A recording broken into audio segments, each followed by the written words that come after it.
እሺ ኢንሻአላህ ለዛሬው እንደ ቶፒክ የሚይዝላችሁ ነጥብ الإيمان بالله عز وجل في القرآن وفي الكتب السماوية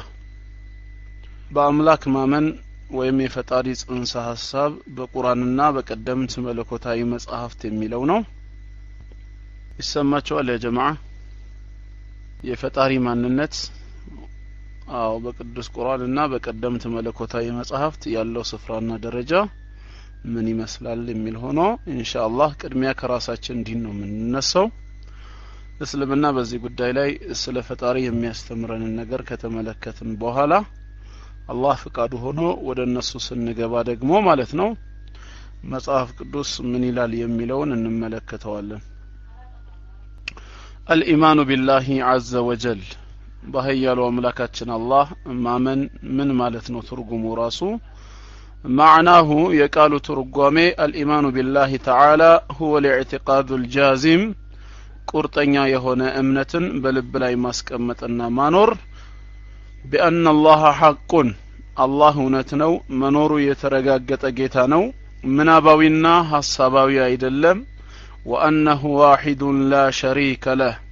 እሱም አንድ ነው በዚህ አንድነቱ ፈጽሞ ተጋሪ የሌለው አምላክ ነው وأنه متصف بكل كمال الله በሙሉ ባህሪያቶች የሚገለጽ የሚጠራ አምላክ ነው ومنزه عن كل نقص ከጉድለት ባህሪያቶች ሁሉ የጠራ ነው ከጉድለት ባህሪያቶች ሁሉ የጠራ ነው وأنه وحده سبحانه المستحق لأن نعبده ونطيعه ልናመልከው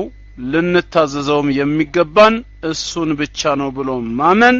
በአላህ ማመን የሚለው ነጥብ ይገልጽልናል ማለት ነው። አሁን በዚህ ማብራሪያ ላይ አራት ነጥቦች ነው የምንመለከተው ማለት ነው። የመጀመሪያው بأن الله حق እውነት መሆኑን መኖሩ የተረጋገጠ ምናባዊና ግምታዊ ያልሆነ መሆኑን ማመን የሚለው ላይ الإيمان بوجود الله تعالى በአላህ ህልውና በአላህ መኖር ማመንን ያረጋግጥልናል ማለት ነው። ሙስሊም ስለ አላህ ያለህ ግንዛቤ ምንድነው ተብሎ በሚጠየቅበት ሰዓት እነዚህን አራት ነገሮች መጥቀስ ይችላል ማለት ነው። አንደኛ አምላካችን አላህ አለ መኖሩ የተረጋገጠ ነው ለጥርጣሬም በር አይከፍትም በግምትና በሐሳብ ላይ የተመረኮዘ አይደለም። እንደገናም وأنه واحد لا شريك له እሱ አንድና ብቸኛ ተጋሪ የሌለው ጌታ ነው የፍጥረት ዓለሙ የበላይ አስተናባሪ የሁሉ ነገር ተቆጣጣሪ ሁሉንም ነገር ብቻውን የፈጠረ ሲፈጥርም ከጎኑ የነበረ ረዳት አማካሪ ወይም ዋና ሰራተኛ የሚባል የሌለበት ብቸኛ ጌታ ነው ብሎ ያምናል። እንደገናም ደግሞ وأنه متصف بكل كمال ومنزه عن كل نقص ሙሉእ በሆኑ ባህሪያቶች ሁሉ የሚጠራና የሚገለጽ ከጎዶሎ ባህሪያቶች ሁሉ ፍጹም ልናጠራው የሚገባ አንድ እውነተኛ አምላክ ነው። ስሞች አሉት የተዋቡ እንደዚሁም ሙሉእ የሆኑ ባህሪያቶች አሉት። በእነዚህ ስሞችና ባህሪያት ሙስሊም ይጠራዋል ያመልከዋል ማለት ነው ይህን ጌታ وأنه وحده سبحانه المستحق لأن نعبده ونطيعه እንደዚሁም ኡሉሂያ ዒባዳ የሚገባው ለሱ ብቻ ነውና አንድ አላህን በብቸኝነት እናመልካለን ልንታዘዘውም የሚገባን እሱን ብቻ ነው ብሎ ያምናል። ይሄን አራት ነጥብ ካመነ ሙስሊም በአላህ አመነ የሚለው ትርጉም አለው ማለት ነው። እነዚህን አራት ነጥቦች ዘርዘር አድርገን እንመለከታቸዋለን። አንደኛ الإيمان بوجود الله تعالى በአምላካችን አላህ ህልውና በሱ መኖር ማመን ይሄ የመጀመሪያው ነጥብ ነው። እስቲ ኢንሻአላህ የራሴን ማብራሪያ ከመስጠቴ በፊት ሩሙ ላይ ካሉ ሰዎች ሰው እየመረጥኩኝ ጥያቄ ልጠይቅ። ፍቃደኛ ናችሁ? በዚህ አራት ጻፉ እስኪ ፍቃደኛ የሆናችሁ ሰዎች። እሺ አኩና ማታታ እጅህን አውጣ እስኪ አኩና ማታታ እጅህን አውጣ። ሞሃ ተከተል አቡ ያስሚን አሳርገው የለም አቡ ያስሚን ወይስ አማርኛው ከብዶት ነው ወደ ኋላ የቀረው?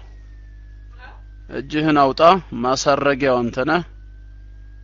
እጅ አውጣ ቆይ ነግረዋለሁ ምን ማለት እንደሆነ ማሳረጊያ ሲባል ኦሬዲ ያው ማብቂያ ፍጻሜው ማለት ነው አቡ ያስሚን አሁን ለኔ ማይክ የለቀቀው እኮ አንተ ነበርክ እሺ ምናልባት እስከዛ ሊመጣ ይችላል እስኪ በአላህ መኖር ላይ ያላችሁን ሐሳብ ከማስረጃ አንፃር አቅርቡ አኩና ማታታና ሞሃ በተለይ እንደ ሃይማኖት ቁርአን በዚህ ጉዳይ ላይ ያስተማረን ነጥብ ካለ ከቁርአን ጠቅሳችሁ ካልሆነም ደግሞ ማለት ነው አረብኛው ቁርአን ተዘካላላችሁ በትምህርት ረገድ የምታውቁት ትርጓሜውና መልእክቱ ተዘካለ ያም ካልሆነ ጀነራሊ አንድ ሰው ቢጠይቃችሁ ስለ አምላካችን ስለ አላህ መኖር ምንድነው ያላችሁ ግንዛቤ ምን ማረጋገጫ ይኖራል በትባሉ መልሳችሁ ምንድነው የሚለው ነው እና ሌሎቻችን ኢንሻአላህ በጥሞና እናዳምጥ ማለት ነው ጽፈን እነሱ ሌላ ነገር እንዲያነቡ ከመናደርግ መልሳቸውን እንስማ የግላችንን መልስ በግላችን እንያዘውና አንድ ላይ ጨምቀነው ምን ሊባል እንደሚችል እንመለከተዋለን ማይክ አኩና ማታታ ከዛም ቀጥለህ ሞሃ ማይክ ፍሪ السلام عليكم ورحمة الله وبركاته يا جماعة الخير السمال يعني السمال اوكي ما شاء الله جزاكم الله الخير ያ እንግዲህ ይሄ ምንድነው የአላህ መኖር ማረጋገጫ ብዬ ከማስበው ነገሩ አንድ ይህን ዩኒቨርስ የምናየው ዩኒቨርስ መሬትን ሰማያትን ከዋክብቶችን እንግዲህ በሳይንሱ አንፃር ሲታይ ምን ይላሉ ይሄን ነገር ሊፈጠር የቻለ አንድ ኃይል አለ ይላሉ እነሱ እና ይህ ኃይል ምንም አጠያያቂነት ምንም ጥርጣሬ የሌለው አላህ መሆኑን አንደኛም በጣም ምናምንበት ነው ሁለተኛ ደግሞ የሰው ልጅን በቅርጽ በእንደዚህ አይነት ቅርጽ አቆሞን የእያንዳንዳችን የህይወት ሂደት የሚከታተልና የሚያነሳ የሚፈጥር የሚገድል ብቸኛው ባለቤት አላህ ስለመሆኑ የአላህ መኖሩን የሚገልጽልን ነገር ነው የአላህ ኃያልነቱና ጌትነቱን የምናረጋግጥበት አንዱ ነው እንዲሁም ለመሬት ላይ እህል ዘርተን የሚበቅለውን የተለያየ ነገሮችን በዚህ አይነት መልኩ ያሉትን ነገሮች የተለያዩ የሰው ልጆችን እንቅስቃሴዎችን ማለት አሁን ለምሳሌ በሰው ልጅ እንዴት የሰው ልጅ ያረጃል የሚለውን እንዴት ለምን ይሞታል የሚለውን በእናስበው እንግዲህ ይሄ በምንም ነገር የሚታወቅ ነገር አይደለም ኤክሰፕት አላህ በስተቀር የማያውቀውና ይሄ አላህ ኃያል ኦኬ የቁርአን እንግዲህ ያው እኛ ፍጥራኖችን እንግዲህ አላህ የፈጠረን እንግዲህ ልንገዛው ነው وما خلقت الجن والانس الا ليعبدون የሚለውን አንድ በዚህ ሁለተኛ ደግሞ ሌላው ደግሞ it's too hard ሌላው እንግዲህ ይሄን ብዙ ማለት ቢቻልም ግን I don't know እንዴት የቁርአን ቨርሱን እንግዲህ ብዙ እንትን ማለት አልችልም ኢንሻአላህ እንግዲህ አቡ ሃይደር ማይክ ልልቀቅኝ የምችለው እንግዲህ እዚህ ያህል ካልኩኝ ነውና ወሰላሙ አለይኩም ወራህመቱላሂ ወበረካቱ ማይክ ፍሪ وعليكم السلام ورحمة الله وبركاته جزاك الله موها حبيباتنا አበባ ላኩለት ማሻአላህ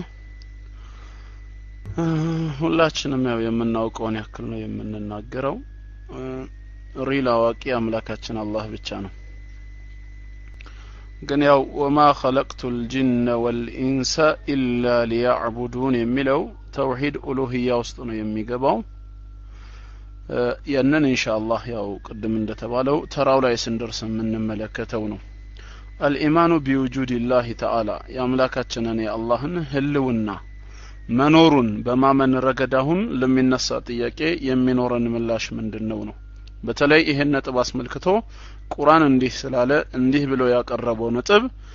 እውነትም ስለሆነ ተብሎ ሲቀርብ ውበት ይኖረዋል ምክንያቱም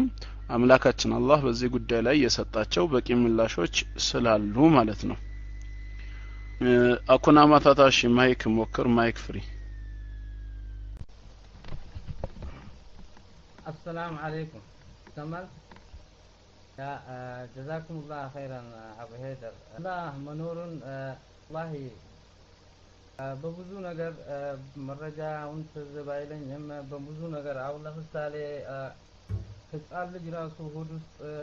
ሳላይ ምጥ ይዟት እንዴት እንደምትወልድ ምድራትንም አላህ Subhanahu Wa Ta'ala እንዴት እንደፈጠረ አይሰማም። ሁለተኛ ሌላው ደግሞ አርካኑ ኢህሳን ላይ ደግሞ አላህ ምን ሰራው ሁሉ ነገር ደግሞ ይላታለው ወደም ማይክ ኦኬ ጀዛከላህ ኩና ማታታ ለሱማ ለኩልታ በባ ጥሩ ነው። የማህፀን ውስጥ አፈጣጠራችንና የኢህሳንን ትርጓሜ መላእክታው ጅብሪል ነብያችን አለይሂ ሰላቱ ወሰላምን ኢህሳን ምንድነው ብለው በጠየቃቸው ሰዓት አንተ አቡደላህ ከአንከ ተራህ فإن لم تكن تراه فإنه يراك አላህን ስታመልከው አላህን ስትገዛው ልክ እንደምታየው አድርገህ ተገዛው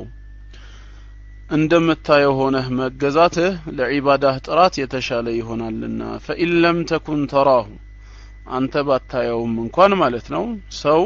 በዚህ ዱንያ ላይ እያለ አላህን የማየት እድሉ ባይሰጠውም فإنه يراك እሱ ያያሃልና በዛ መልክ ተገዛው ማለታቸው በራሱ ያንን ይጠቁመናል ነው። ያው ኦሬዲ ሁላችሁም የየግል መልስ አላችሁ ይበልጥ መልሳችንን በጋራ ለማጠናከር አንዱ ከሌላው ትምህርትም እንዲወስድ ነጥቡን ለማንሳት ነው እና الإيمان بوجود الله تعالى بأملاكاتنا الله اللونا مامن بس منور مامن الإيمان بأن الله سبحانه وتعالى هو حق أملاكاتنا الله ألا أونتنا بلو مامن أول واجب إيماني يسولج مسارته بيهنا يمجمر أو قداجنو فقد قال سبحانه برقتم الله من إلال سورة الحج لي سورة الحج مأراف هياهلت قطر سلساهلت لي ذلك بأن الله هو الحق يهم الله ارسو أونت بمهنو نيلال ويم منورو يترقاقت بمهنو نو اندزيهم بسورة النور قطر هيا أمست سورة النور مأراف هيارات قطر هيا أمست لي إن الله هو الحق المبين الله فتصومونتنا قلص هنا أملاك نويلا ومعنى الحق في اللغة إيه الحق ملو قال بعربية قوانقوا يلو ترقوامي من دنو هو ما وجب إثباته هلو النو يترقاقتا منورو يتاوك أمالتنا والاعتراف به بس منور مامن قد ميهون ولا يمكن إنكاره يلم بلل الناطر اللو يما يمج والشك فيه ترطاري مراسو لنور ما يمج نقر حق تبلو يترال لقوة ثبوته وقطعية حجته ምክንያቱም የመኖሩ ጉዳይ ፍጹም አስተማማኝና ማስረጃዎቹ እጅግ በጣም ጠንካራ ከመሆናቸው አንፃር እንዲህ አይነት ነገር ሐቅ ተብሎ ይጠራል ማለት ነው።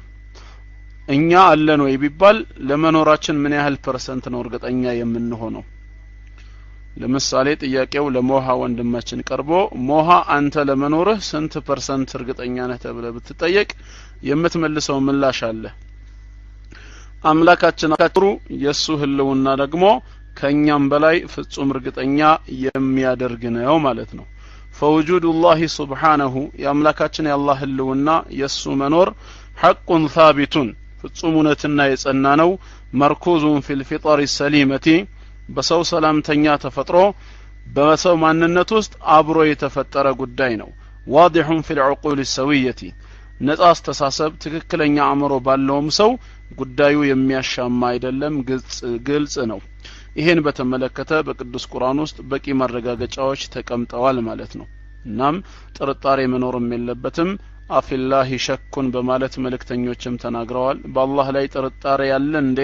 ፋጢር السماوات والارض አላህ የሰማያትና የምድር ፈጣሪ ሆኖ ሳለ እንዴት ሆኖ ነው በአላህ መኖር ላይ ጥርጣሬ ሊኖር የሚችለው ይላል። ስለዚህ አምላካችን አላህ በመኖሩ ቅንጣት ታክል ጥርጣሬ የለንም። ሐታ ሙሽሪኮች እንኳን ራሳቸው ማለት ነው በአላህ ላይ የሚያጋሩ ሰዎች አደጋ በሚደርስባቸው ሰዓት ወደ ተፈጥሯዊ ማንነታቸው ይመለሳሉ። ቁርአን እንዳስተማረን በዛ ወቅት ላይ ወደ ተፈጥሯዊ ማንነታቸው በመመለስ በሱረቱ ሉቅማን ቁጥር 32 ላይ ወኢዛ ገሽየሁም መውጁን ማዕበል በሸፈናቸው ጊዜ ይላል ባህሩን ባዋዛው ጊዜ ደዓውላህ አላህን ይለምናሉ ሙኽሊሲን እሱን ብቻ መርጠው ያጠሩ ሆነው ለሁዲን ሃይማኖትን ህግና ስርዓትን ለአንድ አላህ ብቻ ያደረጉ ሆነው ያመልኩታል ይጠሩታል ይላል እንደዚሁም ሱረቱል ኢስራ ቁጥር 67 ላይ ይህንኑ አላህ ሲናገር ምዕራፍ 17 ቁጥር 67 ወኢዛ መሰኩም الضر አደጋ ወይም ጉዳት በነካችሁ ባገኛችሁ ጊዜ ፊል ባህሪ በባህር ላይ ያላችሁ ضل من تدعون ተጠሯቸውና ተመልኳቸው የነበሩ ነገሮች ሁሉ ጠፉ ይላል ኢላ ኢያህ ከሱ በስተቀር አለ የዛኔ ማንን ነው የሚጠሩት ይሄ አንዱንና እውነተኛውን አምላክ አላህን ነው የሚጠሩት ስለዚህ አምላካችን የአላህ መኖር የተረጋገጠ ነው ማለት ነው ሱረቱ ጡር ቁጥር 25 እስከ 26ም አላህ የሚናገረው ነገር አለ በሱረቱ ጡር ምዕራፍ 52 ቁጥር 25 እስከ 26 አም خلقوا من غير شيء ያላንዳች ፈጣሪ ተፈጠሩ እንዴ ይላል አም ሁሙል ኻሊቁን ወይስ ራሳቸውን በራሳቸው ፈጠሩ አም خلقوا السماوات والارض ወይንስ ሰማያትና ምድርን ፈጠሩ እነሱ በላ yuqinun በእውነቱ እነሱ የሚያረጋግጡ ህዝቦች ባለመሆናቸው ነው ይላል እዚህ ላይ አላህ ሶስት ጥያቄዎችን ጠይቋል ለዚህ ሶስት ጥያቄ የምንሰጠው ምላሽ ምንድነው የመጀመሪያው ፈጣሪ የለም ለሚሉ ሰዎች ቁጥር 25 ላይ አም خلقوا من غير شيء ያላንዳች ፈጣሪ ተፈጠሩ እንዴ ይላል ፈጣሪ የለም የሚሉ ከሆነ እነሱ ፍጡር ሆነው እንዴት ተገኙ ፈጣሪ ሳይኖር እንዴት ፍጡር መጣ ያለ ፈጣሪ ነው ወይ የተፈጠሩት ስራ ያለ ሰሪ እንደማይገኘው ሁላ ፍጡር ያለ ፈጣሪ ሊኖር አይችልምና አም خلقوا من غير شيء ያላንዳች ፈጣሪ ተፈጠሩ እንዴ አም ሁሙል ኻሊቁን ወይስ ራሳቸውን በራሳቸው ፈጥረዋል ይላል ይሄ ሁለቱም ሊሆን የማይችል ነገር ነው ተጨባጭም ሎጂክ የማይቀበለው ነው ማንኛውም ነገር ግኝት ካለ ግዴታ አስገኝ ሊኖረው ግድ ነው ስለዚህ ፍጥረት ካለ ፈጣሪ አለ ልክ ስራ ሲኖር ሰሪ እንደሚኖረው ሁላ ማለት ነው እናም ያለ ሰሪ ስራ ካልተገኘ ያለ አስገኝ ግኝት ከሌለ ያለ ፈጣሪ ምን ሊኖር አይችልም ፍጡር ሊኖር አይችልም ማለት ነው እና አም خلقوا من غير شيء ያላንዳች ፈጣሪ ተፈጠሩ እንዴ የሚለው ያንን ጥያቄ ይፈታዋል ማለት ነው አም ሁሙል ኻሊቁን አይሰማም እንዴ አም ሁሙል ኻሊቁን ወይስ ራሳቸውን በራሳቸው ፈጠሩ ይላል ይሄ ደግሞ ሁለተኛው ጥያቄ ይሆናል ማለት ነው ራሳቸውን በራሳቸው ፈጠሩ ወይ ይለናል ይሄ ሱራ ያለው በሱረቱ ጡር ላይ ነው ሱረቱ ጡር ራሳቸውን በራሳቸው ፈጠሩ ወይ ይሄ ደግሞ ሊሆን የማይችል ነገር ነው አንድ አካል ራሱን ሊፈጥር ራሱን ሊያዘጋጅ አይችልም ምክንያቱም ከመፈጠሩ በፊት የሌለ ባዶ ነገር ነበርና ከሌለበት ከባዶ ስፍራ ዝም ብሎ ሊመጣ ስለማይችል ራሳቸውን በራሳቸው መፍጠር ደግሞ አይችልም እንደገናስ ደግሞ ፈጣሪ የለም ካሉ ታዳ ይሄ የሚያዩት ሰማይና ምድር አለና አም خلقوا السماوات والارض ታዳ ሰማይና ምድርን ፈጥረዋል እነሱ ሰማይን ያዘጋጀነውስ ማለት ይችላሉ ይሄንን ደግሞ ፈጽሞ ሊሉ አይችሉም ምክንያቱም ማንንም ሰው ተወልዶ ካደገ በኋላ ሰማይን ሲመለከታት መሬትንም ሲያይ ከሱ በፊት ቀድሞ የነበሩ መሆናቸው ነው የሚረዳው ማለት ነው ሰማይና ምድር ከሱ በፊት ቀድሞ ከነበሩ እሱ ሊፈጥራቸውና ሊያዘጋጃቸው እንደማይችል ለራሱ ምላሽ ይሆነዋል ማለት ነው ይሄ ለራሱ ምላሽ ከሆነ ኦሬዲ አንድ ፈጣሪ ያለ ማለት ነው ሰማይንም ምድርንም እነሱንም ጭምር ያዘጋጀና የፈጠረ ግን ያው ሐቅ የማይፈልጉ ሰዎች በመሆናቸው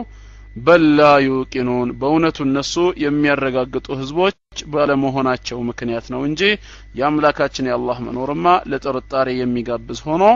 አይደለም ነው የሚለው አላህ በእንደዚህ አይነት አስደናቂ መልኩ ምላሽ ይሰጠናል ማለት ነው በሌላም ስፍራ እንደዚሁ አላህ ጥያቄ ይጠይቃል نحن خلقناكم فلولا تصدقون ይላል የፈጠርኳችሁ እኔ ነኝ አታረጋግጡም ወይ ይላል አታምኑም ይላል አላህ አዋና ምንም ካላየነህ በስተቀር የሚል የዳርዊን አይነት ቲዮሪ ያለባቸውን ሰዎች ወይም ነገራቶችን ሁሉ በአምስቱ ሴንስ ኦርጋን በአምስቱ ሴንስ ኦርጋን ማረጋገጥ ለሚፈልጉ ሰዎች አላህ ጥያቄ ያለኝ እያለ ነው። አፈራአይቱም ማ ቱምኑን ታዲያ እንግዲያውስ በማህፀን የምታፈሱትን ተመለከታችሁ ወይ ይላል። የእናንተ ድርሻ ከሚስቶቻችሁ ጋር ስትገናኙ የዘር ፍሬ ብቻ ወደሷ ማህፀን ማስተላለፍ ነው። ነገር ግን ከተላለፉት በሚሊዮን ወይም በቢሊዮን ከሚቆጠሩ ሴሎች መካከል አንዱ ብቻ ይመረጥና ከሷ እንቁላል ጋራ እንዲገናኝ ተደርጎ ማለት ነው። ከሷ እንቁላል ጋራ እንዲገናኝ ተደርጎ ጽንስ ከፈጠረበት ማግስት ጀምሮ በሚቆይበት 9 ወር ሂደት ውስጥ ግን አአንቱም ተخلقونه ام نحن الخالقون ሰው አድርጋችሁ የምትፈጥሩት እናንተ ናችሁ ወይስ እኛ በማለት አላህ ይጠይቃል። ማን ነው ለዚህ ጥያቄ ምላሽ የሚሰጥ? በተለይ ዳርዊንና አስተሳሰቡን የሚከተል ለሆነ ሰው ማለት ነው። አምላካችን አላህ አስደናቂ የሆነ ጥያቄ ጠይቋል። አፈራአይቱም ማ ቱምኑን በማህፀን የምታፈሱትን አያችሁ ወይ ይላል። ምንድነው የእናንተ ድርሻ እያለ ነው። ኦሬዲ የባል ድርሻ የራሱን ስሜት ማርካት ራሱን ማስደሰት ብቻ ነው። ከዛ ውጪ የሚያውቀው ነገር የለም። በባለቤቱ ማህፀን ውስጥ ስለሚሰራውና ወደፊት አላህ ካለ ከአመት በኋላ ስለሚለገሰው ስለሚሰጠው ልጅም ለአንድ ሴኮንድ እንኳን አስጨንቆትም አያውቅም። ቢያስጨንቀው ኖሮ እሱም የድርሻውን ላድርግ ባለ ነበር። ግን ያንን ሁሉ አያውቅም። ሐታ ሚስቱ እንደጸነሰችለት የሚያውቀው ማን ሲነግረው ነው? እሷ ስትነግረው አይደለም እንዴ? እሱ የሚያውቀው ነገር አለ? እሷ ስትነግረው ነው። በቃ ቃሏን በማመን ደስ ይለውና ለጓደኞቹ ይናገራል ማለት ነው። አላህ ከፈቀደ ከ9 ወር በኋላ ልጅ ሊሰጠው እንደሆነ ማለት ነው። ይሄን እንግዲህ ተመልከቱ። ባል ምንም አይነት ዕውቀት እንደሌለው ያሳያል። ወደሷ ምን መጣና ደግሞ በተራዋ እሷም ብትሆን የምታውቀው ነገር የለም ነው። ያው የተለመደው ወርሃዊው ሀይድ በየወሩ የሚመጣው ሲያቆም ማለት ነው። ሲቋረጥ ጥርጣሬ ውስጥ ትገባለች። ጽንስ ጀመርኩ እንዴት ትላለች። ግን አንዳንድ ጊዜውና ወቅቱ ስለሚዛባ ለማረጋገጥ ወዴት ትሄዳለች? ሐኪም ቤት ትሄዳለች። ሐታ ራሷም የምታውቀው ነገር የለም። ዶክተር እንዲነግራት ማለት ነው። እዛ ሄዳ ነው እንግዲህ የሽንት ምርመራ ከተካሄደ በኋላ ዶክተሩ የሚላትን ቃል ተሰማለች። ምናልባት አላህ ፈቅዶ ልጅ ሊሰጣቸው ካሰበ ጽንስ ጀመረሻል ሲላት እሷም የዶክተሩን ንግግር አምና መታ ለባለቤቷ ታበሰረዋለች። እና ተመልከቱ እንግዲህ በሷ ማህፀን ስለሚሰራው ስራ እናትም አባትም ድርሻ የላቸውም ማለት ነው። ምንም የሚያውቁት ነገር የለም። ታዲያ ምንም በማታውቁበት ሁኔታ ላይ ራሳችሁን ለማስደሰት ብላችሁ ባደረጋችሁት ነገር ግን አንቱም ተخلقونه ام نحن الخالقون ሰው አድርጋችሁ የምትፈጥሩት እናንተ ናችሁ ወይስ እኔ ያለ አላህ እየጠየቀ ነው። ማን ነው እንግዲያውስ በዚህ ማህፀን ውስጥ ስራውን የሚሰራው? ያንን ፈሳሽ ያንን ሴል ካንቺ እንቁላል እንዲገናኝ በማድረግ ሰው አድርጌ ቅርጽ ማበጅለት እኔ ነኝ ወይስ የዳርዊን ቲዮሪ ነው? እስቲ ነፃ አስተሳሰብ ያለው አእምሮ ክፍት የሆነ ሰው የሚሰጠው ምላሽ ምንድነው በማለት አምላካችን አላህ ጥያቄ እየጠየቀ ነው። እና በዚህ ጉዳይ ላይ ማን መልስ ለመስጠት ይደፍራል? የሚያምን ካልሆነ በስተቀር ግልጽ ነው አይደል ያ ጀማዓ? ስለዚህ አምላካችን አላህ በእንደዚህ አይነት መልኩ ማለት ነው አስደናቂ የሆነ ነገርን ስለሱ መኖር ይገልጽልናል ማለት ነው።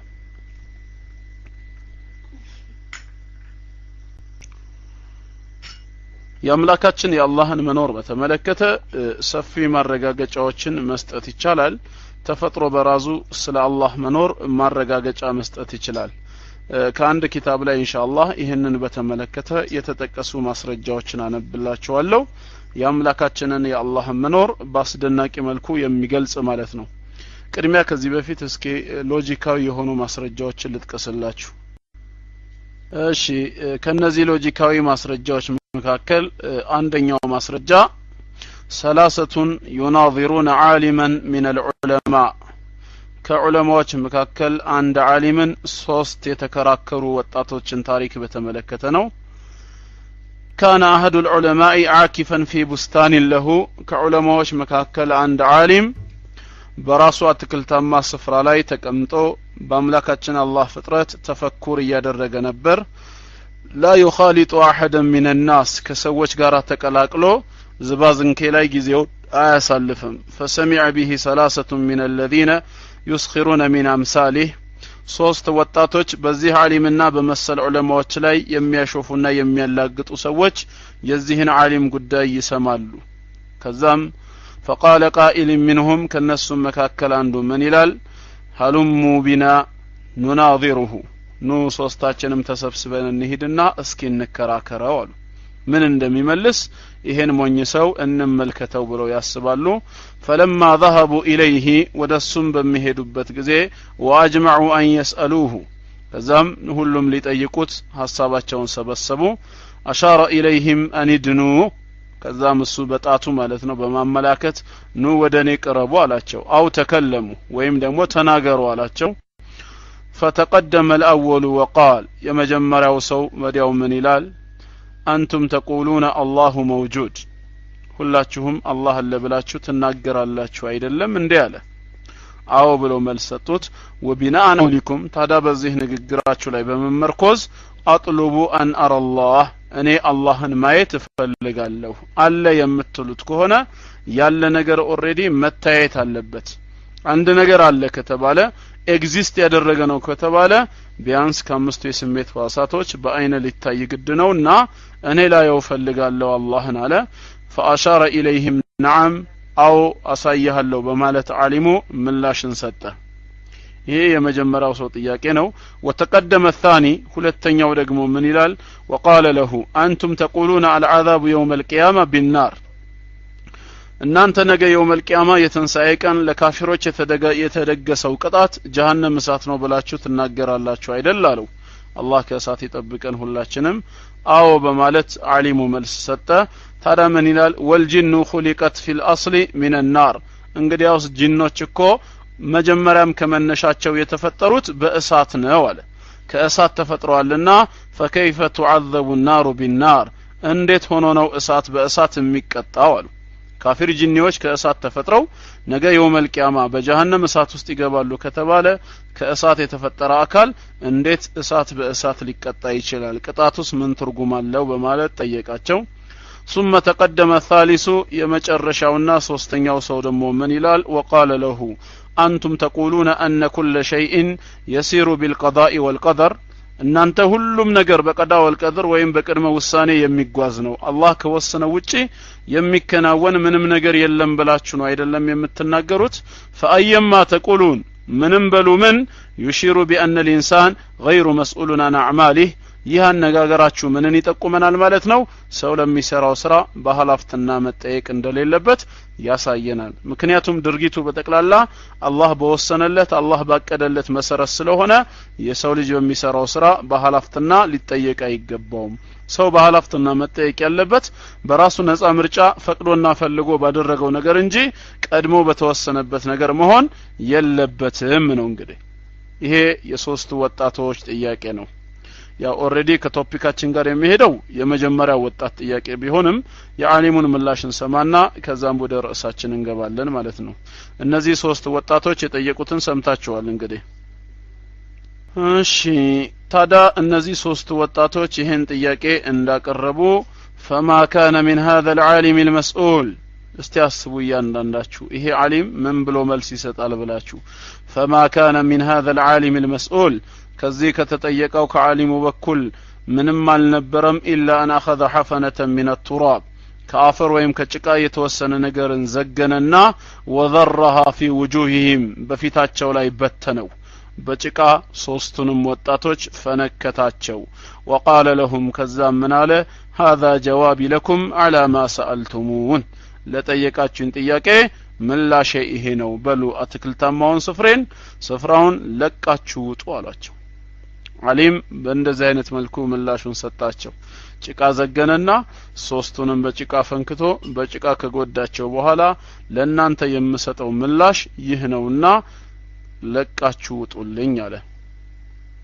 واجمعوا امرهم ከዛም ሶስቱም ተመካከሩና ሐሳባቸውን ሰብስበው ምን አሉ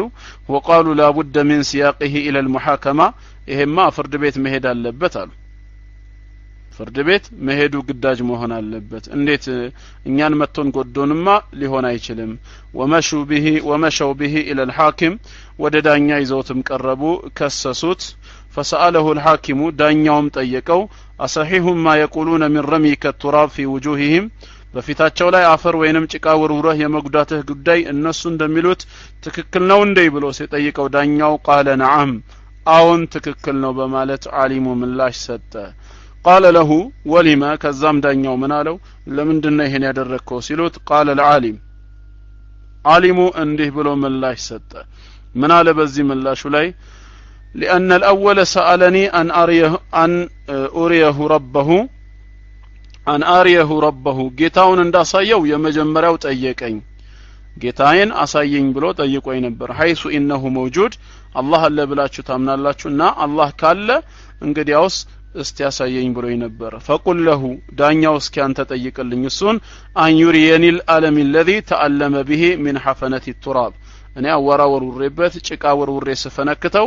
አሞኛል ብሎ አንተ ፊት ከሶኛልና እስኪ አንድ ጊዜ ህመሙን ለኔም እንዲያሳየኝ ጠይቅልኝ አለው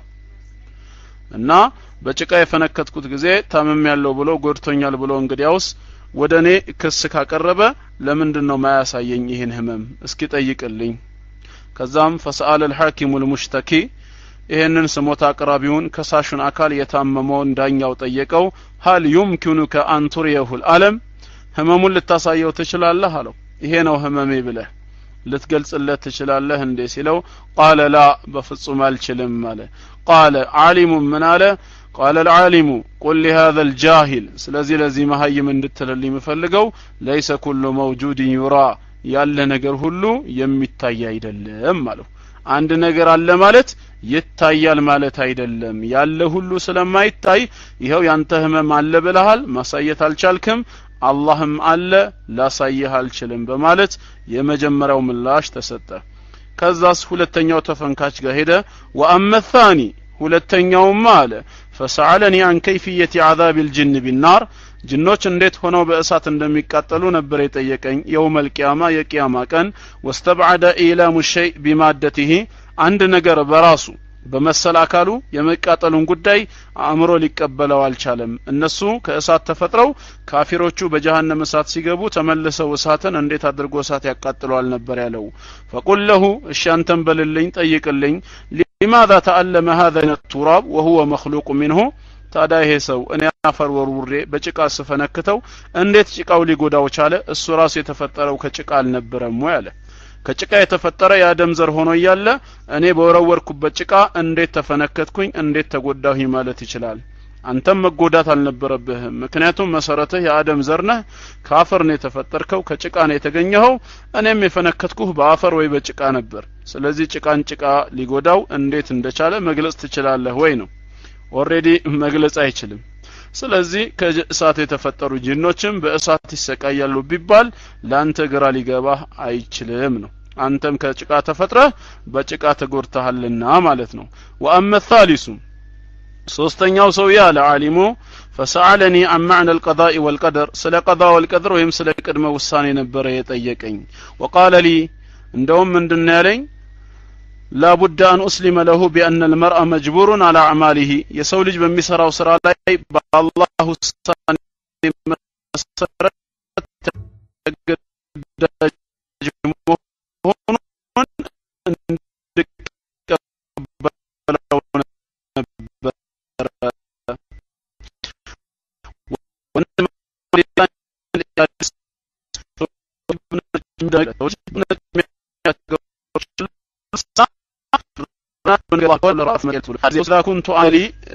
فإذا كنت أنا لا اختيار لي فيما فعلت به من ذر التراب በሱም ላይ አፈር ስወረውረኔ በጭቃ ወርውሬ ስፈነክተው ነፃ ምርጫ ካልነበረኝኔም እኔም አላህ ቀድሮብኝ ከነበረ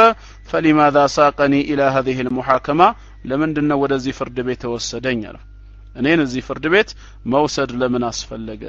እኔም በሱ ላይ ጭቃን ስወረውርበት አፈርን ስበትንበት አላህ ወስኖብኝ ጽፎብኝ እንጂ እኔ መርጬ ያደረኩት አልነበረም ግን እሱን በመፈነክተውና በመመታው ሰዓት ግን መታኝ ጎዳኝ ያለ ፍርድ ቤት ፋይል አስከፍቷል እኔን ከሶኛል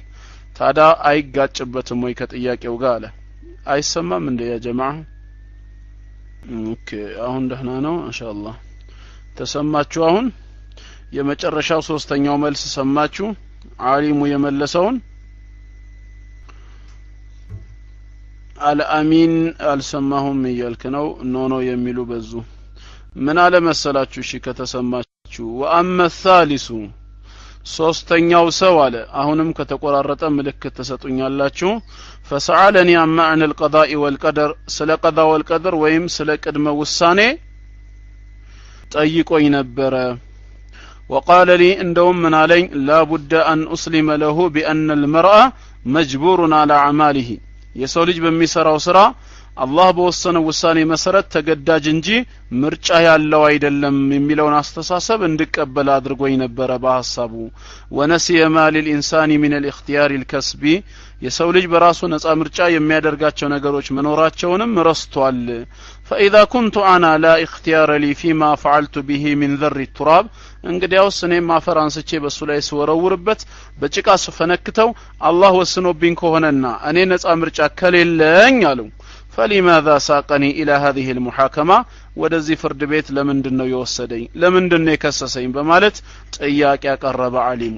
ለምን እሱ በሚፈነከትበት ጊዜ እኔን ለክስ ማቅረብ አሰበ ምክንያቱም እኔም ጭቃ አንስቼ ስወረውርበት አላህ ወስኖብኝ እንጂ በራሴ ነፃ ምርጫ በራሴ ፍቃድ ያደረኩት አይደለማ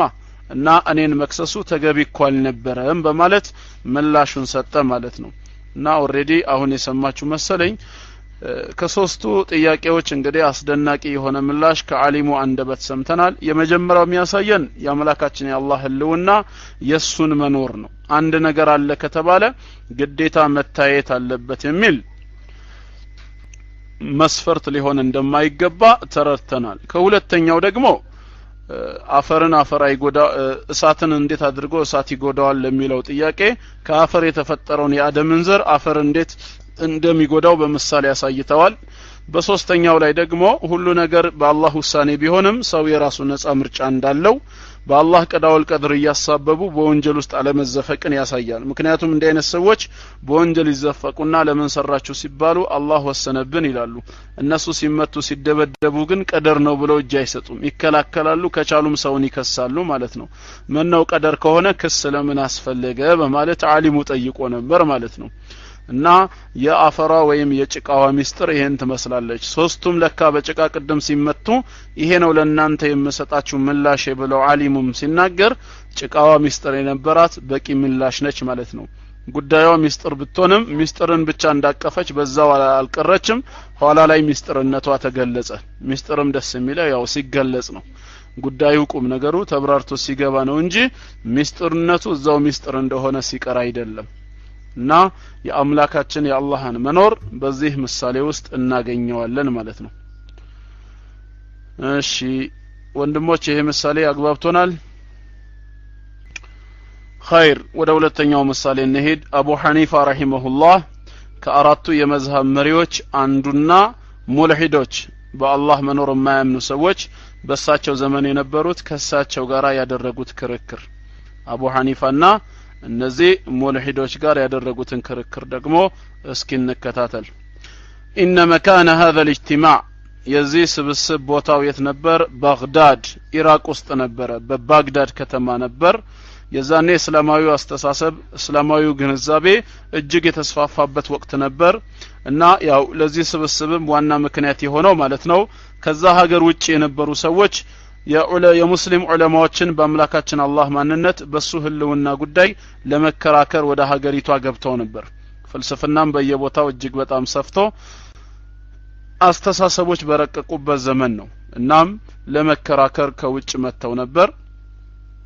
የዛኔም በሀገሪቱ ውስጥ አሉ ከሚባሉ ዑለማዎች መካከል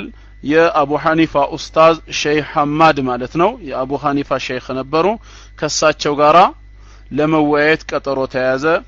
وبينما الناس في انتظار الشيخ ታዲያ ሰዎች ተሰብስበው የአቡ ሐኒፋን ኡስታዝ ሼህ ሐማድን እየተጠባበቁ እያለ اذن بأبي حنيفة يظهر فجأة ወዲያውኑ አቡ ሐኒፋ ወደ ተሰበሰቡ ሰዎች ብቅ ይሉና ويحيي الحاضرين በውስጡ የተሰበሰቡ ሰዎችን ሰላምታ ካቀረቡ በኋላ ويقول እንዲህ ይላሉ ان الشيخ اكبر من ان يحضر هذا الاجتماع لمثل هذه المسائل ለእንደዚህ አይነት ተራ ጥያቄ የነሸህ እንኳን ለመቅረብ እዚህ ቦታ ላይ በፍጹም አይሆንም ከሳቸው ደረጃ ጋር አይመጥንም ይሄ ስብስብ በጣም ተራ አስተሳሰብ ያለበት ስለሆነ وقد اختار اصغر تلامذته ከተማሪዎቻቸው መካከል እጅግ በጣም ትንሹን ደካማውን ተማሪ እኔን ራሴን ልወያያችሁ መርጦኛልና ሊሩድ على اسئلتكم ለእናንተ ጥያቄ እኔ ምላሽ እንድሰጥ እኔው ተመርጫለሁኝ አሉ وجلس ابو حنيفه في مكانه مع الوفد ከዛም ከመጡት እንግዶች ጋራ ቦታቸውን ይዘው አቡ ሐኒፋ ተቀመጡ እና ቦታቸውን ይዘው ተቀምጠው እያለ ማለት ነው ወዲያውኑ ጥያቄ ቀረበላቸው ቃሉ እነዚህ መናፍቃን በአላህ መኖር የማያምኑት ጥያቄ ጠየቋቸው في اي سنه ولد ربك ጥያቄ አንድ ጌታ በየትኛው አመት ተወለደ ብለው ጠየቁ في اي سنه ولد ربك ጌታ በየትኛው አመት ተወለደ ተመልከቱ ጥያቄ በዚህ ሰዓት فقال ابو حنيفه رحمه الله الله لم يولد الله التولدم አሉ وإلا كان له أبوان قال هنما ولاج لنورت نوال ولم يلد الولدم من زهم وإلا كان له أولاد على بزا لجوش لنورت نو القرآن واضح في وصفه قرآن الله سيقلص أو قلص بوهنا ملك من يلوال لم يلد ولم يولد الولدم التولدم بلوتال سورة الإخلاص ቁጥር 3 ላይ ስለዚህ ለጥያቄያችሁ መሰጣችሁ ምላሽ አላህ አልወለደም አልተወለደም ነው በማለት ምላሻቸውን ሰጡ ሙናፊቆቹም ቀጠሉና ጥያቄ ቁጥር 2 في اي سنه وجد ربك እሺ ጌታ በየትኛው አመት ነው ህልውናው የተገኘው መኖር የጀመረው መቼ ነው ብለው ደግሞ አሁን ጠየቁ ያንተ ጌታ መኖር የጀመረው መቼ ነው ሲሉ قال من قالوا ابو حنيفه الله موجود قبل التاريخ والازمنه الله ከዘመናትና ከታሪክ በፊትም የነበረ አምላክ ነው ወድሁር ዘመናቶችም ሳይኖሩ በፊት የነበረ ነው لا اول لوجوده ለህልውናው መነሻ የለው ለህልውናው መጀመሪያና መነሻ የሌለው ጌታ ነው በማለት ምላሽ ሰጧቸው ይሄ ሲመለስላቸው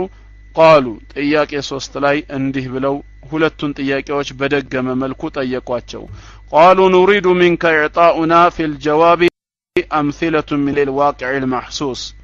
እኛ ለምንጠይቀው ጥያቄ ካለው ከተጨባጩ ከሪያሊቲው ጋራ አብሮ የሚጓዝ ሊዳሰስ የሚችል የሆነ ሎጂክን እንድሰጠን ነው እንጂ ምንፈልገው እምነትህን እንድትገልጽልን አይደለም እኛ ሃይማኖታዊ ማስረጃ ሳይሆን ተጨባጭ የሆነ ሎጂካል ማስረጃ ከእምነትህ ጋራ አብሮ ሊሄድ የሚችል የሚዳሰስ የሆነ ሎጂካል ማስረጃ አቅርብልን በማለት ጥያቄያቸውን አቀረቡ قال لهم ابو حنيفه رحمه الله በዚህ ሰዓት ምን ብለው ጠየቋቸው ماذا قبل الاربعاء እንግዲያውስ እኔው ልጠይቃችሁና ምላሽ እንዲሆናችሁ ከአራት በፊት ስንት አለ አሏቸው እስኪ እናንተም እየመለሳችሁ ماذا قبل الاربعاء ከአራት በፊት ስንት አለ قالوا ثلاثه ሶስት በማለት ምላሽ ሰጡ ከዛም ቀጠሉ አቡ ሐኒፋ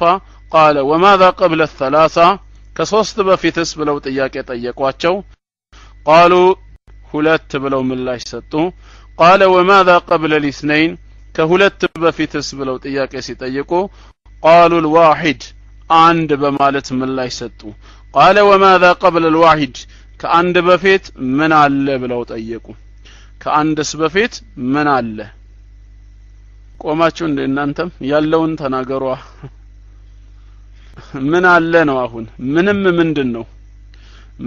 ምንም ትላላችሁ ከአንድ በፊት ምን አለ ምንም የሚባል ነገር አለ አው እነሱም ምን አሉ قالوا لا شيء قبله ከአንድ በፊትማ ምንም የለም አሉ ሱብሃንአላህ ዜሮ ምንድነው ኢምፕቲ ሴት አይደለም እንዴ ከአንድ በፊት ምንም ነገር የለም ካውንቲንግ ነምበር ሲጀምር ከምንድነው የሚጀምረው ለምን ዶላር ስትቆጥሩ ታራ ዜሮ ብላችሁ አትጀምሩ ለምን ከአንድ ትጀምራላችሁ ሆል ነምበር ላይ ያገለግላል ቁጥር ላይ ወይም ህልውና ላይ ትርጉም አልባ ነው የሚሆነው ስለዚህ لا شيء قبله من يلم سلواچو تادا قال ابو حنيفه رحمه الله من قالوا اذا كان الواحد الحسابي قالوا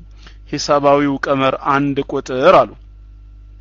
حساباويو قمر عند ቁጥር لا شيء قبله كبفيت ምንም ነገር ከሌለው فما بالكم بالواحد الحقيقي وهو الله ፍጹም አንድና እውነተኛ በሆነው አላህስ እንዴት ከበፊቱ ምን ሊኖር ፈለጋችሁ ይሄው ለቀደሙ ጌታህ መቼ ተገኘ ለሚለው አባባል ምንድነው ግልጽ ምላሽ ነው አሏቸው ሂሳባዊው አቆጣጠር አንድ ከበፊቱ ምንም ከሌለው እውነተኛው አንድ ደግሞ አላህ ከበፊቱ ምንም ሊኖረው አይችልም ኢነሁ ቀዲሙን ላ አወለ ሊውጁዲህ እሱ የመጀመሪያ ነው ለህልውናው መነሻ የለውም አሉ ተግባባን ኢክላስ ወንድሜ ኢንሻአላህ ትምርቱን እንደጨረስኩኝ ዜሮ ኢምፒቲ ሴት ካልሆነ ምን እንደሆነ ታስረዳኛለህ እስከዛ ይሄን ትምርት እንቀጥል ከዛም ቃሉ ቀጠሉ እነዚህ ሙናፊቆች ማለት ነው ስለ አላህ ሊጠይቁ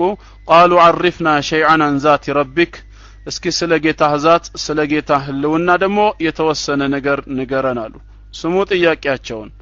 ስሙ ምን ብለው እንደሚጠይቁ አህየ ሱልበቱን ከልሐዲድ የጌታህ ዛት የጌታህ ህልውና እንደ ብረት ጠጣር ነው አምሂየ ሳኢለቱን ከልማ ወይስ እንደ ውሃ ፈሳሽ ሊኪድ ነው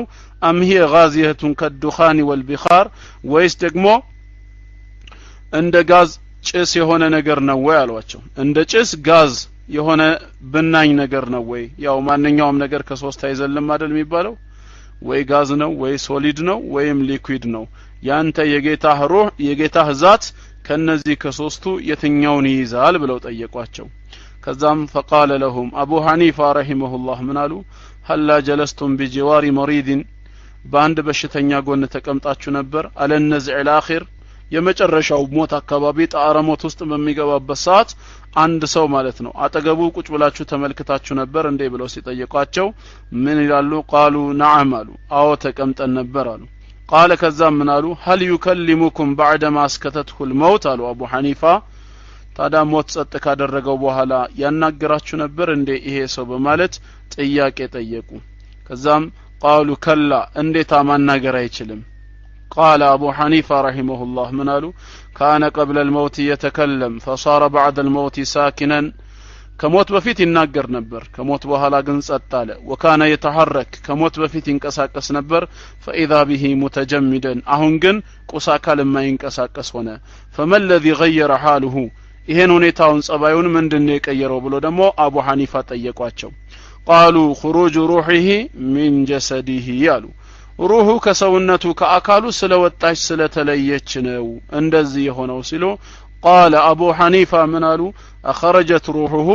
በርግጥ እናንተ እንደምትሉት ሩሁ ወጣ ነው እንዴ ሲሏቸው قالوا نعم አዎ ሩሁ ከሰውነቱ ወጣ ነው قال ከዛም አቡ ሐኒፋ ምናሏቸው በሉ እንግዲያውስ ሲፉሊ هذه الروح እችን ሩህ እናንተም ገለጹልኝ አህየ ሱልበቱን ከልሐዲድ እንደ ብረት ጠጣር ነች አምሂየ ሳኢለቱን ከልማ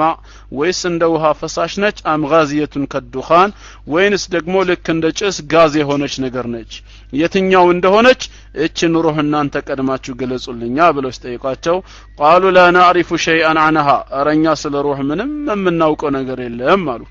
ይሄን ምላሽ ሲሰጡ فقال لهم ابو حنيفه رحمه الله منالو اذا كانت الروح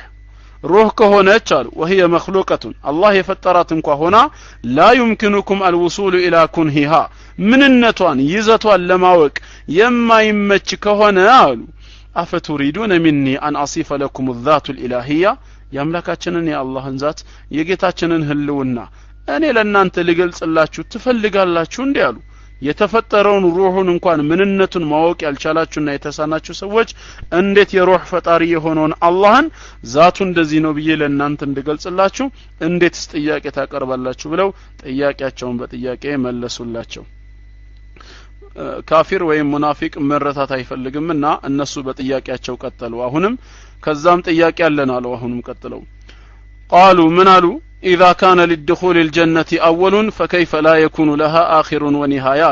جنت ሲገባ መጀመሪያና መነሻ ካለው እንዴት መጨረሻና ማብቂያ አይኖረውም አሉ እንዴት ነው የማይኖረው ብለው ጠየቁ የሚመልሳለ ከናንተ ውስጥ ሰው አላህ ወፍቆት ጀነት የሚገባ ከሆነ اللهم اجعلنا من اهل الجنه ታዳ ጀነት የመግቢያ የመጀመሪያ ጊዜ ካለው ማብቂያና መጨረሻ ወይም ማቆሚያ እንዴት አይኖረውም በማለት ጥያቄ ያቀርቡ ተመልከቱ ሹባሃት ባገኙት ቀዳዳ ሁሉ ሆም ብለው ጠልቀው መግባት ጥርጣሬ መፍጠር ብቻ ነው አካሄዳቸው ስለዚህ ለምንድነው የማይኖረው ጅማሬ ካለው ፍጻሜ የማይኖርበት ምክንያት ለምንድነው አሉ አብዱ ልክ ነው ኹሉድ ነው ግን ለምን አይኖረውም ነው ጥያቄው አሁን ለምን ፍጻሜ የለውም ጅማሬ ካለው ጀነት ለመግባት ለምን ፍጻሜ የለውም ብለው ሲጠይቋቸው فقال ابو حنيفه رحمه الله ابو حنيفه من አላቸው الارقام الحسابيه لها اول ሂሳባዊው ቀመር በሂሳብ አቆጣጠር ጅማሬ እኮ አለው አንድ ነው አሉት አንድ መጀመሪያ ነው ብለው መለሱላቸው ወለይሰ ለሃ ኒሃያ ማብቂያ ግን የለውም እስኪ የቁጥርን ጫፍ ንገሩኝ ብለው ጠየቋቸው ስንት ነው ቁጥር በስንት ያበቃል ተመልከቱ እንግዲህ እንዴት አድርገው ከ1200 ዓመት በፊት የነበሩት ታላቅ የሙስሊም ምሁርና ጀግና እንደሚመልስላቸው የቁጥሩ መጨረሻ ስትነግሩኝ ነው የጀነትን መጨረሻ እኔም የምነግራችሁ አሏቸው ምን ብለው እንግዲህ ምላሽ ይስጧቸው ከዛም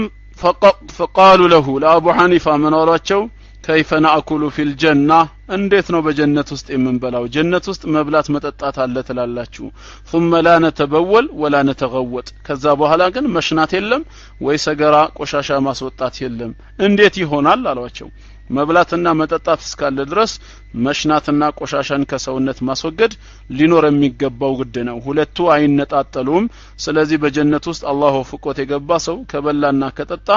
መሽናትና ቆሻሻን ማስወገድ ግድ ነው እንዴት ይሄ ነገር በጀነት የለም ትላላችሁ ሲሏቸው قال لهم من አሉ አቡ ሐኒፋ انا وانتم وكل مخلوق እኔም እናንተ ሁላችንም ፍጡሮች ነን መከፈ في بطن امه 9 اشهر በእናቱ ማህፀን በእናቱ ሆድ ውስጥ 9 ወር ቆይቷል የተغذى من دماء امه ከእናቱ ደም ሲመገብ ነገር ግን ሲመገብ ቆይቶ ولا يتبول ولا يتغوط አይሸና ወይ ሰገራና ያወጣም ነበር ማን ነው እስቲ በእናቱ ማህፀን እያለ በ9 ወር ሂደት ውስጥ የሚሸናና ሰገራ ሲያወጣ የነበረ ይሄ ሰው አይሸናም ቆሻሻና ያስወግድም ከተባለ ግን እየበላ አልነበረም ያሏቸው አቡ ሐኒፋ ይበላ ነበር የናቱ እንደሚመገብ ነበር በላብ መልክ አይደለ ይወጣለት የነበረው ስለዚህ በላብ መልክ ከሆነ የሚወጣው ጀነትም ውስጥ በላብ መልክ ነው የሚው መሽናት ግድ አይደለም ከጠጡ በኋላ ከበሉም በኋላ በቆሻሻ መልክ ሰገራን ማውጣት ግድ አይሆንም ለምን ይሄ ትምርት አይሆናችሁም አሏቸው ቀጠሉ አቡ ሐኒፋ قالوا له እነሱም አሉ አሁንም የሆነ ቀዳዳ ብቻ ነው የሚፈልጉት كيف يتعاطى أن تزداد خيرات الجنة بالإنفاق منها የጀነት ጸጋዎች ሁሌም ለባለቤቶቹ እየተለገሱ እየበሉ እየጠጡ ነው የሚሆነው ولا يمكن أن تنتهي أن تنفد ግን የሆነ ቀን ላይ ማብቂያና ማቆሚያ እንዴት አይኖራትም በማለት ጥያቄ ጠየቁ የጀነት ሰዎች በጀነቱ ሲበሉ ሲጠጡ ከቆዩ በኋላ ማለት ነው የሆነ ወቅት ላይ ግን ለምንድነው ጸጋው ማያልቀው አሉ ማንኛውም ያለ ነገር ሰው በተጠቀመበት ቁጥር ምን እየሆነ ነው የሚመጣው እየቀነሰ ነው አይደል የሚመጣው ፍጻሜውም ወደ ምን ይደርሳል ወደ ማለቅ ይደርሳል እና መብላት መጠጣት ካለ እንዴት ነው ጸጋው የማያልቀው ብለው ሲጠይቋቸው قال لهم ابو حنيفه من አሏቸው العلم እውቀት እኮ አሏቸው كلما انفقت منه ሁሌም በለገስክ ጊዜ ለሰዎች ازداد እውቀትህ እየጨመረ ነው የሚመጣው ወለም ينقص አይቀንስም ታዲያ ለሰው ባስተማራችሁና ባሳወቃችሁ ቁጥር ለምንድነው እውቀታችሁ እንግዲያውስ ማይቀንሰው አሏቸው እውቀት በተሰጠ ቁጥር እውቀቴ ያለቀብኝ ነው ለሰዎች አከፋፍዬ እየጨረስኩ ነው የሚል ሰው የለም ባይሆን ራሱ እውቀቱ እየዳበረ እየተሻሻለ አይደለም ወይ የሚሄደው አሏቸው ተግባባን ያ ጀማዓ እና በእንደዚህ አይነት ሎጂክ መለሱላቸው ያው አላህ አለ ከሚለው ጋር የመጀመሪያው ክርክራቸው ነበር ደስ የሚለው ሌላው ከሎጂክ ጋር የተያዙ ጸጋዎች ናቸው ያው ያንንም እንዴት አድርገው እንደመለሱላቸው ያስተውላል እህታችን ሙመናል አቡ ሃይደር ሽንት ይሸናሉ ግን ሰገራ ያወጡም እያለች ነው እርግጠኛ ነሽ ሙመናል አለሽ ዶክተሮች እንደዛ ይላሉ ኢትፋቅ ነው ኢትፋቅ ላጥባ ነው መዲና ይሰማል ካልተሰማ ወጣ ብለሽ ግቢ ይሰማል ኢንሻአላህ ኸይር ልቀጥልሽ ሌላው አሁንም በዚሁ በአምላካችን አላህ መኖር ጉዳይ ላይ የተነሳ ክርክር ነው بين الإيمان والإلحاد للرأس በማመንና በመካድ ከእውነት በመዘንበል መካከል አይ ሐዲስ ላይ ሳይሆን ማስረጃ ያልኩት የአቡ ሐኒፋ ሎጂክ ነው ከ1200 ዓመት በፊት እንዴት አድርገው በሎጂክ አፋቸውን ያስይዟቸው እንደነበር እንመልከት ነው ግዴታ የህክምና ሊቅ ወይም ሌላ ምን መሆን ሳያስፈልጋቸው የቅዱስ ቁርአንና የሐዲስ ተማሪ የነበሩት የሰሃባዎች ተከታዮች እንደዚሁም ከዛ በኋላ የመጡ የኢስላም መሪዎች ምን አይነት ብሩህ አእምሮ እንደነበራቸው ይጠቁማል ለማለት ነው። ሐዲስ ላይ በእናት ማህፀን ውስጥ ያለ ጽንስ ይሻናል ወይም አይሻናም እንደዚህ የሚል ነገር አላገኘሁኝም። ያው አሁን ካስተማርኩት ትምህርት ጋራ ሰገራውን ስንስማማ ሽንቱ ላይ ግን ተቃዋሚ ሐሳብ ስታመጪ ምናልባት ማስረጃ አለ ወይ ለማለት ፈልጌ ነው። ኦሬዲ በሐዲስና በቁርአን የተጻፈ ነገር ተጨባጭ ከሆነ እውነታ ጋራ ፈጽሞ ሊጋጭ አይችልም። ምክንያቱም ሁለት እውነት እርስ በርሱ መጋጨት አይችልምና ማለት ነው። بين الإيمان والإلحاد እሺ በኢማንና በክህደት መካከል قال مدرس ملحد لطلابه አንድ አስተማሪ በአላህ መኖር ማያምን ለተማሪዎች ምን ይላቸዋል? كل ما ترونه بعيونكم فهو موجود لا محالة ማንኛውም ባይናችሁ የምታዩት ነገር በጠቅላላ አለ ባይናችሁ የምታዩት ነገር በጠቅላላ አለ ምንም ቅሮት የለውም አለ። ከዛም ምን አሉ? قالوا نعم አዋሉ ባይን የሚታይ ነገር ሁሉ አለ ማለት ነው። قال ከዛም ምን አላቸው? አንቱም ተረውን الآن اللوح والقلم والدفتر እሺ አሁን ይህን ደብተር ብዕርና ዳስተሩን ትመለከታላችሁ والكرسي መቀመጫ ወንበሩንም ታዩታላችሁ فهذه كلها موجودة أمامنا ሁሉም በፊት ለፊታችን አሉ ነራሃ በአይናችን እናያለን በእጃችንም እንዳስሳለን አለይሰ ከዛሊክ አይደለም እንዴ ብሎ ሲጠይቃቸው قالوا بلا እንዴታ አሉ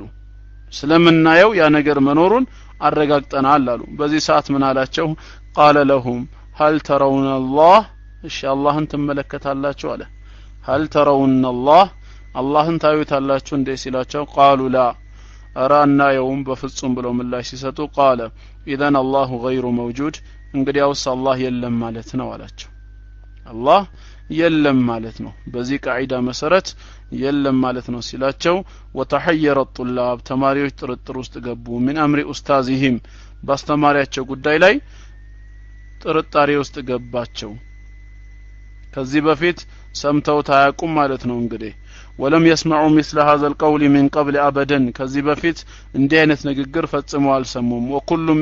وكلهم يؤمنون بوجود الله تعالى دون ان يروه ማንኛቸውም ቢሆን አላህን ሳይመለከቱት በሱ ህልውና በሱ አምላክነት መኖር ያምኑ ነበር። ولكن الله تعالى ابى الا ان يظهر زيف استاذهم ግን ያው አምላካችን አላህ የኡስታዛቸውን ነውር ይፋ ሊያደርገው ሊገልጸው ስለፈለገ فاذا باحد الطلاب ከተማሪዎች መካከል አንድ يستعذن بالسؤال እሱም በተራው እንዲጠይቅ መምህሩን ፈቀደ فيؤذن اليه ከዛም ተፈቀደለት فقال الطالب لاخوته ለመሰል ቢጤዎቹ ተማሪው በተራው ምን ይላል? هل سمعتم ما قاله استاذنا መምህራችን የተናገረውን ነገር ሰማችሁ እንዴ አላቸው። قالوا نعم አዎን ሰምተናል አሉ። قال ከዛም ምን አላቸው? هل ترون استاذنا الآن መምህራችንን አሁን ታዩታላችሁ እንዴ በማለት ጥያቄ ያቀረበላቸው። فاجابوا نعم هو موجود امامنا አዎን እናየዋለን ይሄው ፊት ለፊታችን አይደለ ወይ ያለው አሉ።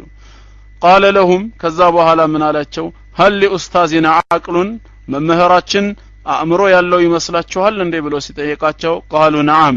አዎን መምህራችን አእምሮ አለው አሉ። قال ምን አለ ይሄ ተማሪ? هل رأيتم عقله አእምሮን አይታችሁታል እንዴ ሲላቸው قالوا لا በፍጹም አላየነውም ሲሉ قال ምን አለ? انه بناء على برهانه السابق እንደ ቀዳማይ ማስረጃው መሰረት አለ ان كل موجود يرى ማንኛውም ያለ ነገር ይታያልና والذي لا يرى هو غير موجود የማይታይ ነገር የለም ተብሏልና የአስተማሪያችንን አእምሮ ማየት ካልቻላችሁ اذا ليس لاستاذنا عقل መምህራችን አእምሮ የሌለው ነው ማለት ነው። ለምን እኛ ጣሊመን نحن لم نره አላየነውማ ካላየነው ስለዚህ አእምሮ የሌለው አስተማሪ ክፍል ውስጥ ገብቶ እያስተማረን ነው ብሎ ምላሹን ሰጠ። فضحك الجميع على الاستاذ ሁሉም በተቀላላ በዚህ መምህር ላይ ሳቁበት። وتعجب الاستاذ ከዛም መምህሩም ተደነቀ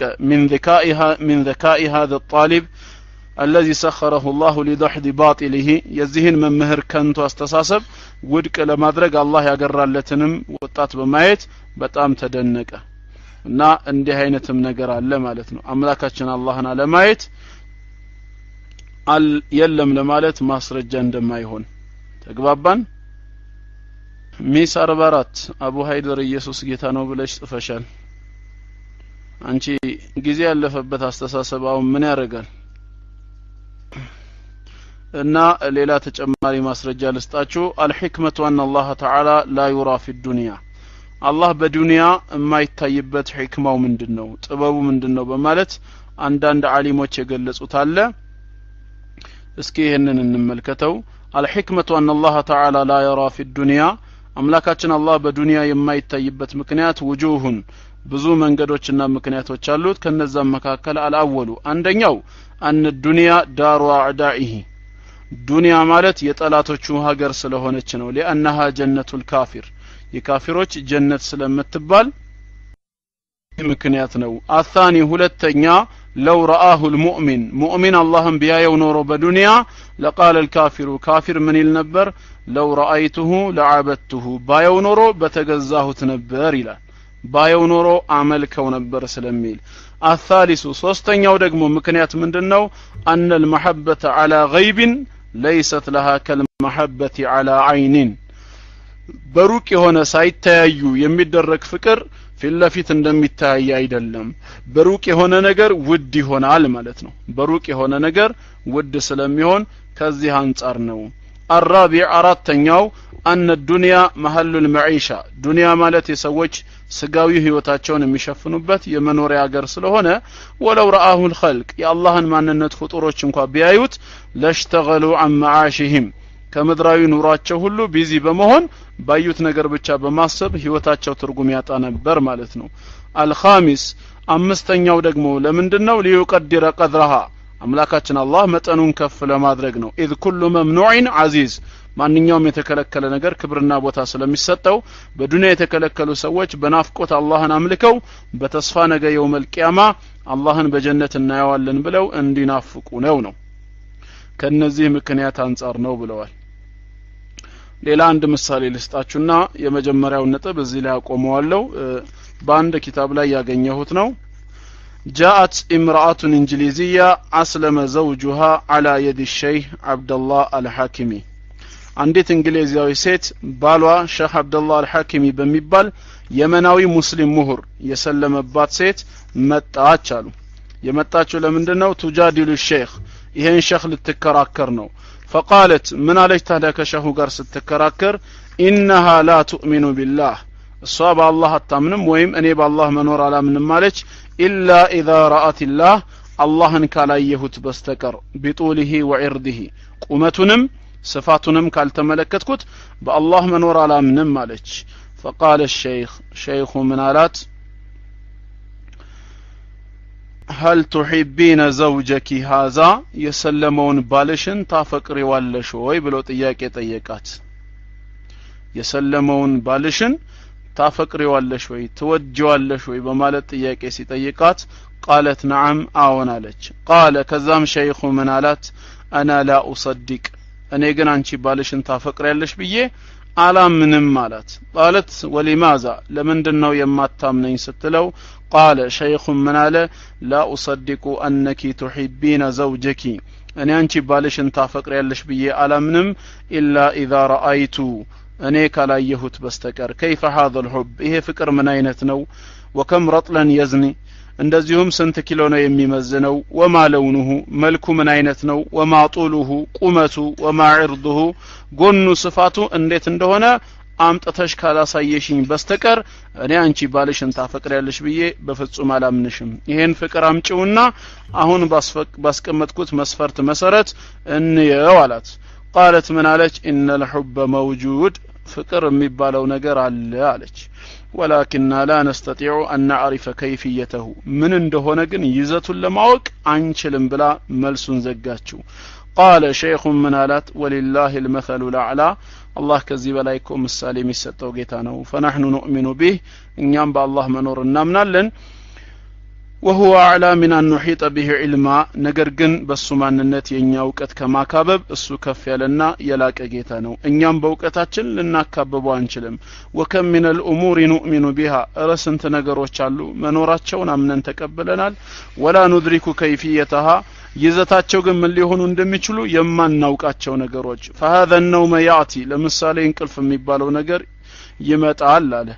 እስቲ በእንቅልፍ መኖር የምታምኑ ሰዎች አንዳንድ ጻፉ እንቅልፍ አለ የምትሉ የለም የምትሉ ሁለት ጻፉ እንግዲህ ያው ሁላችሁም አንዳንድ ነው የጻፋችሁት ታዳ ምን አለ ይሄ እንቅልፍ የሚባለው ነገር ይመጣል ተብሏል ወላ ንድሪ كيف هو ምን እንደሆነ ግን የትናውቀዋለን ነው የተባለው ምን እንደሆነ የትናውቀዋለን ምንድነው እንቅልፍ እሺ አሁን እስቲ አንዳንድ ቁጥር ከጻፋችሁት መካከል እጅ አውጥቶ በድፍረት የሚመልሳለ እንቅልፍ ምንድነው ቢባል ይሄ ነው የሚል አለ ሞትስ ምንድነው እንደ እንቅልፍ ምንድነው ነው አሁን ባጭሩ አንድ ሰው ተኛ ሲባል ምን ማለት ነው ተኛ ሲባል ተናገረ ሲባል ቃላት እንዳወጣ ነው የሚያሳየው አኺ ፊላህ አረፈ ታዲያ ለማረፍ እንዴት ነው እኔ አሁን ከናንተ ጋር እየተነጋገርኩ ያለሁት አረፍ አይደለም እንዴ አላረፍኩም እኔ አልጋው ላይ ሄዶ ኖ እንደ አህመድ ዲዳት አረረፍቴን አትንሳኝ አረረ አላረፍክም አልጋዬ ላይ አረፍ ብዬ እኮ ነው ከናንተ ጋር ማወራው ብላችሁ ምን ልትለይ ነው ተቀምጣሃል ሱብሃንአላህ ተቀምጣሃል ነው ይለኛል አረፈ የሚባለው ያልተቀመጠ ሰው ነው እስቲ ወደ ሆስፒታል ስትሄድ ትንሽ አረፍ በል ስትባል ምንድነው የምትለው እሺ ብለህ ትቀመጥ አይደለም እንዴ ትንሽ አረፍ በል ከተባልክ ማረፍና መቀመጥ ለየቅል ሆነዋል እንዴ ስለዚህ አሁን ምንድነው እንቅልፍ የሚባለው ነገር ሐቂቃ አው በጣም አስቸጋሪ ነው እንደዛ ማለቱ ሊያዋጣን ይችላል ምን አለ መሰላችሁ ሐቂቃ ሪል እንቅልፍ ምን እንደሆነ አንደኛ የተኛ ሰው አያውቅም ማንንም ሰው እስከዛሬ ድረስ እንቅልፍ ምን እንደሆነ አያውቀውም ሐታ አህመድ ዲዳት ራሱ መተኛቱን እኮ የሚያውቀው ከነቃ በኋላ ነው ከነቃህ በኋላ ነው አይደል እንደተኛህ የምታውቀው ስትተኛ ታውቀዋለህ ስትተኛ አታውቀውም አይደለም አንተ ከጎንህ የተቀመጠው ሙስሊም ወንድምህ እንኳን ስትተኛ አያውቅም ከተኛ በኋላ ነው በቃ አህመድ ዲዳት ተኝቷል ይላል ስትተኛ ግን እንዴት ነው የምትተኛው ከሰውነት አካልህ ቀድሞ የሚተኛው ማን ነው ከሰውነት አካልህ አይታወቅም ማን ቀድሞ እንደሚተኛ ስለዚህ ኦሬዲ ምን እንደሆነ አይታወቅም ማለት ነው ምን እንደሆነ የእንቅልፍ ጣዕም ነዋ የማይታወቀው እንቅልፉስ እንዴት ነው አኺ ፊላስቲ የሚታወቅ ከሆነ ቢብራራልን ደስ ይለኛል አሁን አንድ ሰው ምንድነው እንቅልፍ ብሎ ቢጠይቀን እንዴት ነው የምተኛው ወይም የተኛን ሰው እንዴት ማወቅ እችላለሁ ቢል ኦሬዲ ምን እንደሆነ አይታወቅም ሸኹም ምን አላት ይሄ እንቅልፍ ምን እንደሆነ አይታወቅም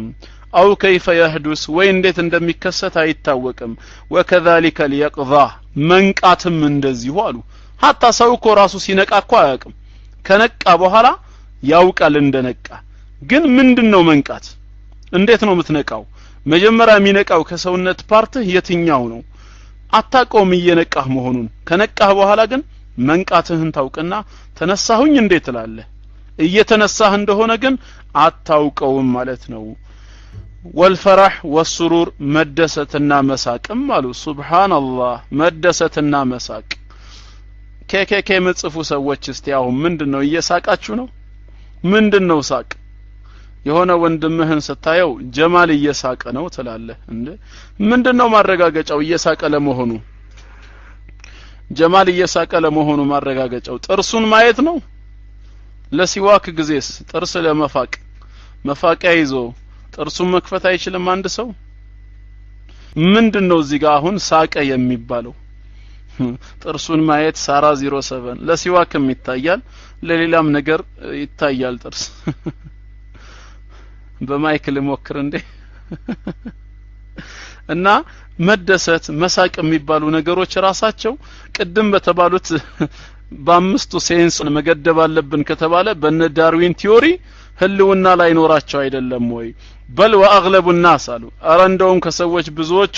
لا يعرفون كيف الكهرباء ይሄ ኤሌክትሪክ የሚባለው ነገር ምን እንደሆነ ራሱ አያውቁትም ማለት የሚያውቁት ምኑን ነው ሽቦውን ነው በቃ ኤሌክትሪክ ምንድነው የት ያውቁታል ስትይዘው ነው በቃ ውስጥ የሚተላለፍ ነገር ስታይ ኢፌክቱን ታይና ኮዝ መኖሩን ታምናለህ ማለት ነው ተግባባን እና ይሄን ሎጂክ ነገራት ማለት ነው አላህ አለ ለማለት ማስረጃ ግዴታ እንደማያስፈልግ የተፈጥሮ ማረጋገጫ እንደሆነ ለመጨረሻ ጊዜ እንደውም መተናገር የማይክ መለቀው አምላካችን አላህ ለመኖሩ ማለት ነው የለም የሚሉ ሰዎች ራሱ ማስረጃቸው ብቻ በቂ ነው የለም የሚሉ ሰዎች በራሳቸው ለአላህ መኖር በቂ ማረጋገጫ ነው ብለን እናምናለን ማንንም ሰው ስለማንኛውም ነገር የለም ብለው አይናገርም ያ የለም የሚለው ነገር ህልውና ያለው ቢሆን እንጂ ይሄ የቋንቋ ህግ ነው በየትኛውም ቋንቋ በአማርኛም ይሁን በማንንም ሰው ቋንቋ የለም የሚባለው ነገር ኢንዲኬት የሚያደርገው ዋንስ አፖን ኤ ታይም ህልውና ያለውን ነገር ብቻ ነው የሆነ ወቅት ላይ ህልውና ኖሮት ከጊዜ በኋላ ኢንዴንጀር በአደጋ ላይ ሆኖ ሲጠፋ የለም ይባላል ከናካቴው ህልውና የሌለው ዩኒቨርሱን ኤግዚስት ያላደረገ ነገር የለም ተብሎ አይጠራም ምክንያቱም የለም ለማለት ምን የለም የሚል ጥያቄ ስለሚያስነሳ የዛኔ መልሳችን ምን ይሆናል ይሄ ነገር የለም የምንል ከሆነ ያ ነገር ማለታችን በራሱ ምንድነው ማለት ነው መኖሩን ያሳየናል ስለዚህ የለም የሚሉ ሰዎች ለአላህ መኖር ንግግራቸው ብቻ በቂ ይሆናል ማለት ነው የለም ማለታቸው በራሱ የጌታችንን መኖር ያሳያል ባይሆን ጥያቄው እነሱ እንደሚሉት ተዓላ አላሁ አማ የቁሉ الظالمون علوا كبيرا አሁን ጠፍቷል ወይስ አልጠፋም የሚለው ብቻ ይሆናል ማለት ነው ከዛ ውጪ ግን አምላካችን አላህ ለመኖሩ ብዙ ማስረጃ የሚያስፈልገው ጉዳይ አይደለም ያው ስለ አላህ መኖር እንነጋገርበት ስለተባለ እንጂ ቤዚክ ወደ ሆነው ርዕስ ኢንሻአላህ መምጣታችን አይቀርም ወአለይኩም ሰላም ወራህመቱላሂ ወበረካቱ ሲስተር ናኦፍ ተግባባን በዚህ ኢንሻአላህ ይሄን በዚህ መልኩ ከተግባባን ያው የዛሬውን ቁጥር 1 ጨርሰናል በቀጣዩ ፕሮግራም